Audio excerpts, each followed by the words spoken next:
ಇವತ್ತಿನ ಜಿಕೆ ಪ್ರಶ್ನೆಗಳನ್ನು ನೋಡೋದಾದರೆ ಮೊದಲನೇದಾಗಿ ಕರ್ನಾಟಕ ವಿದ್ಯಾವರ್ಧಕ ಸಂಘದ ಸ್ಥಾಪನೆಯಾದಂತಹ ವರ್ಷ ಯಾವುದು ಅಂತ ಕೇಳಿದರೆ, ಸೊ ಇದು 1890ರಲ್ಲಿ ಕರ್ನಾಟಕ ವಿದ್ಯಾವರ್ಧಕ ಸಂಘ ಸ್ಥಾಪನೆಯಾಯಿತು.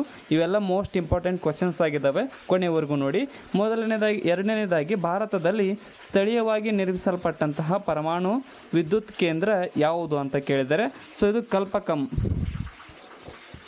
ವಿದ್ಯುತ್ ಕೇಂದ್ರವು ಭಾರತದಲ್ಲಿ ಸ್ಥಳೀಯವಾಗಿ ನಿರ್ಮಿಸಲ್ಪಟ್ಟಂತಹ ಪರಮಾಣು ವಿದ್ಯುತ್ ಕೇಂದ್ರವಾಗಿದೆ. ಮತ್ತು ಸಂವಿಧಾನ ಅಂಗೀಕಾರಗೊಂಡಾಗ ಎಷ್ಟು ಜನ ಸದಸ್ಯರನ್ನು ಒಳಗೊಂಡಿತ್ತು ಅಥವಾ ಹೊಂದಿತ್ತು ಅಂತ ಅಂದರೆ 284 ಸದಸ್ಯರನ್ನು ಸಂವಿಧಾನವು ಅಂಗೀಕಾರಗೊಂಡಾಗ ಸದಸ್ಯರನ್ನು ಹೊಂದಿತ್ತು. ಮತ್ತು ಮದ್ಯ, ವೈನ್, ಟೀಗಳಲ್ಲಿರ್ತಕ್ಕಂಥ ಆಮ್ಲ ಯಾವುದು ಅಂತ ಕೇಳಿದರೆ, ಸೊ ಇದು ಟ್ಯಾನಿಕ್ ಆಮ್ಲ ನೋಡಿ. ಟ್ಯಾನಿಕ್ ಆಮ್ಲವು ಈ ಒಂದು ಮದ್ಯ ಮತ್ತು